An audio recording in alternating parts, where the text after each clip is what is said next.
ભગવાન બુદ્ધના દેવની મોરી અસ્થિ અવશેષો શ્રીલંકા ખાતે પહોંચ્યા।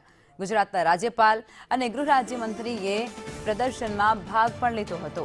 પવિત્ર અસ્થિ અવશેષો જે કોલંબો ખાતે પહોંચ્યા છે, ગંગારામય મંદિર ખાતે ભવ્ય ઉદ્ઘાટન પણ કરવામાં આવ્યું છે। શ્રીલંકાના રાષ્ટ્રપતિ અનુરાગ કુમારા દિસનાયકે ત્યાં હાજરી પણ આપી હતી। ભારતની બહાર પ્રથમ વખત અવશેષો જનતાના દર્શન માટે મૂકવામાં આવ્યા છે।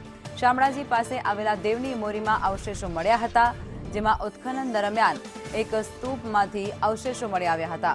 બ્રાહ્મી લિપિ અને સંસ્કૃતમાં કોતરાયેલું દશબલ શરીર નિલય મળી આવ્યું હતું અને આ લખાણ અવશેષોની સર્વોચ્ચ પવિત્રતાની સાક્ષી પૂરે છે। અવશેષો કોલંબો ખાતે પહોંચ્યા હતા, જેમાં હર્ષ સંઘવીનું નિવેદન પણ સામે આવ્યું છે।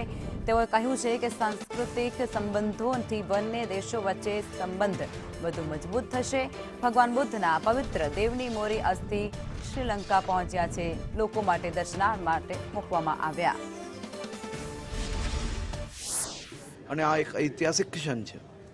અહીંયા સૌ બુદ્ધિસ્ટ સાધુઓ, જે ઇન્ટરનેશનલ બુદ્ધિસ્ટ કોમ્યુનિટીના સાધુઓ છે, તે બી આવ્યા છે। સૌ લોકોએ કહ્યું કે 2017માં પ્રધાનમંત્રી આદરણીય શ્રી નરેન્દ્રભાઈ મોદીજી અહીં દર્શન માટે આવ્યા હતા।